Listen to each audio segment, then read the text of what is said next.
What's up, guys? It's Andrew from GemTCG here, and for today's video, I'll be going through this collection that I bought, and it was total value was like $14,600, but there were a few extra cards that the person threw in there, so total was around $15,000.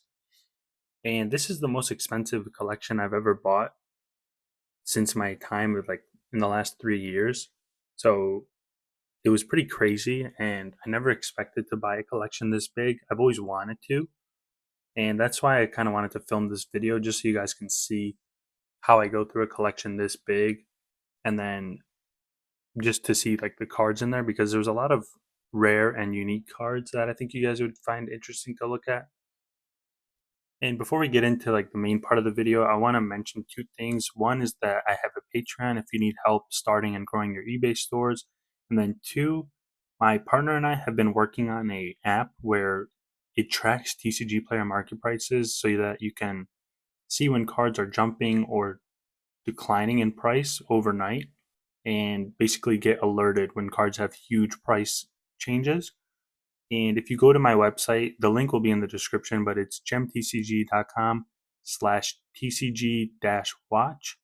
And you can join the waitlist for that. It will be launching pretty soon, probably within the end of this month. So if you're interested in that, let me know and we can get you signed up right away. So this collection actually had a few interesting things that I want to share with you guys. I was on Facebook one night and then I saw the person that was selling the collection. They had everything listed and they were like the value $14,600. They were selling. They wanted 80%, I believe, and I saw it within like the first 10 minutes of them posting. So I was like, let me message them and just try to see if I can get that quick purchase in and maybe add below what they're asking, because I know they will get 80% because it's such a high end collection and it's great for like any big store. So I messaged him and I go, I'll give you 75% and I could pay you right now. So it was like within 10 minutes, just try to get that sense of urgency so that they can take the deal before they get more offers. And they were very interested in it because I'm sure they've seen my profile a few times. And then they said, they asked a few questions and we just went back and forth. And then at the end of it, he said, yeah, like, can you do, so 75% was like 11K. And then he goes, can you do 11.5, like 11,500? I said, I'll do 11,250. So instead of like, because already that $500, it's still below 80%, but it's a big thing to just, give up $500 of your expense or cost. So I met him halfway, ended up getting at $11,250 is what I paid for it. And the total value 14.6. So if I do it with the 30% markup, I will be expecting around $3,500 profit from this collection, which is pretty good. The total amount of cards was 762 cards for 15,000 value. So around $20 average per card. Majority of them were from Sun and Moon, and then a lot of them were illustration rares too. So that was pretty good. But I did make a few mistakes that I noticed, and as I was sorting, I realized that a lot of the cards were heavily played or damaged, and I never clarified with them that I wasn't buying those types of cards. And that's a mistake on my end because I was trying to get that quick sale or quick purchase. So I didn't realize that, or I didn't have the time to look through everything because it was going through a list of 750 cards. It's very hard, or it's like pretty time consuming to do that. So I just went in to try to get the quick purchase, and I didn't realize that a lot of the vintage cards had some damage on them, especially the more rare ones. And I'm still able to sell them to make a decent amount of profit. Like in that video that I talked about a few weeks ago of like how to sell damaged cards to make an actual good chunk of money. So I can still do that method and make money back, but I definitely would have paid lower if I had known that they were damaged cards in there. Or I would have asked them to just remove them, so it would have been a cheaper collection. Granted, I don't know if they would have. They probably just wanted to get rid of everything all at once because they, based on this collection, it looks like they were just getting out of the hobby, but I am not completely sure. Also, one thing I know I'm talking like a voiceover, but that's because this collection was pretty expensive for me, so I didn't want to take the time of like talking while going through it because I had to make sure that everything was correct and verify the that each card was there. So that's the reason why I'm doing a voiceover. And then a previous step that I showed that I sped it up a bunch because it took a super long time. It was me taking the cards out of the top loaders and like shaking them out and then pulling them out eventually because they just wouldn't come out.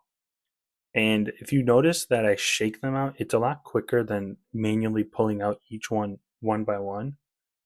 And you have to be careful because you don't want to like fling the card out of the top loader because it could damage it.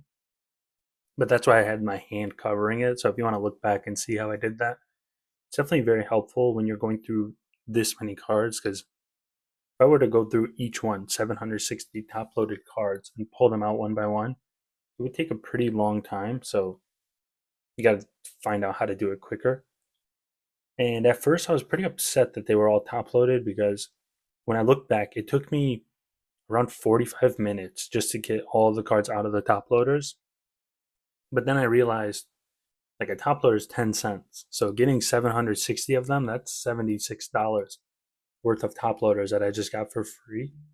So it's definitely like, you know, has its own pros and cons to that. So if you don't have a lot of time, I'd recommend just ask them to not top load the cards or take them out. Because this person also had them team bagged, which took an extra like 5 minutes to get them out of. So you gotta like consider that when you're buying collections.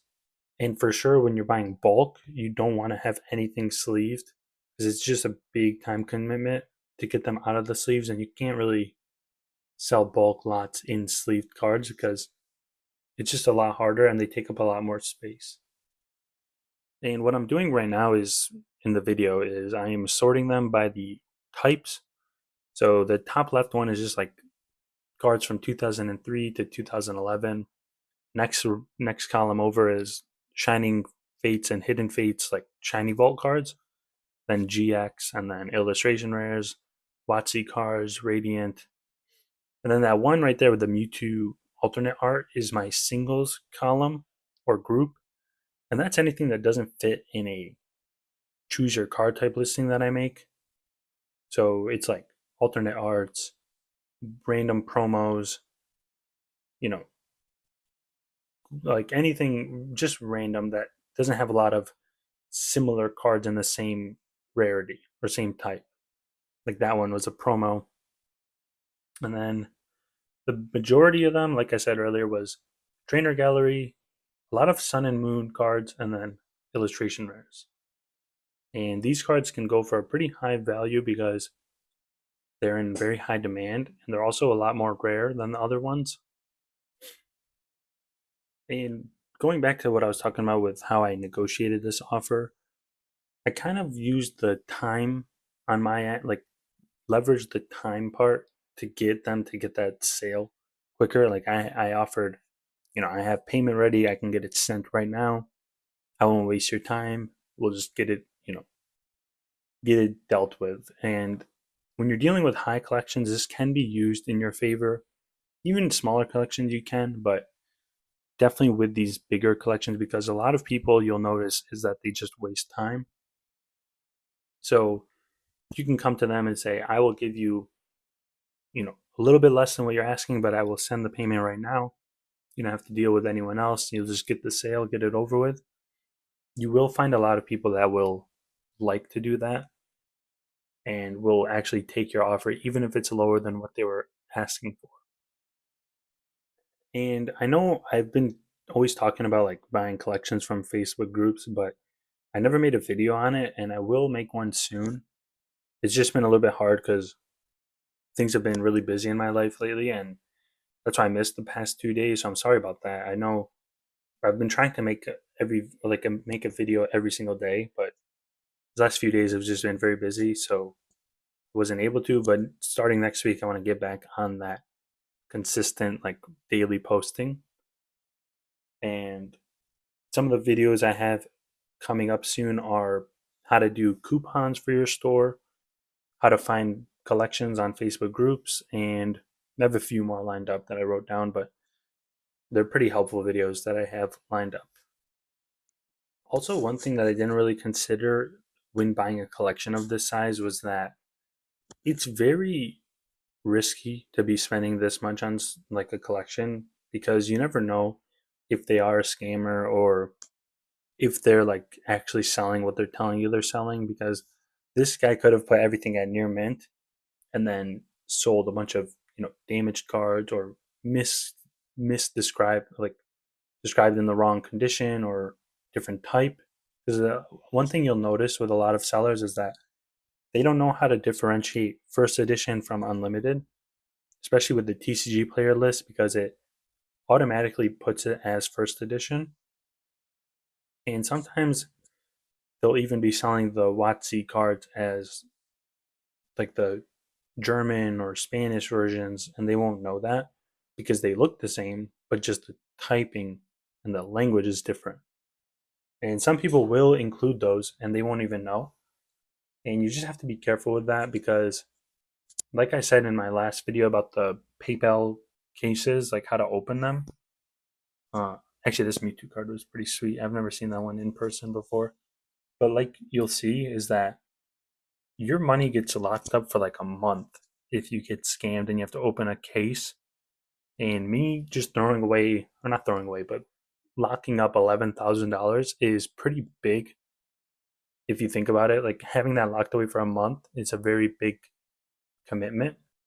And luckily, the guy that I bought from was like a legit guy. He shipped it the day after. I think he even expedited it so that I could get it on Friday, which was very nice of him. Like I didn't even ask for him to do that, but the fact that he did was, I appreciate it a lot. But yeah, just be careful when you're spending a lot on these collections. Like make sure you're buying from legit sellers and not people that look shady.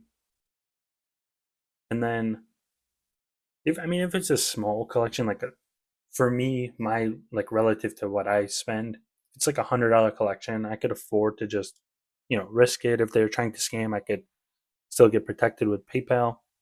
I don't have to worry about it. But if you guys are buying collections that are, half of what your budget is, definitely be careful with what you're buying or like who you're buying from.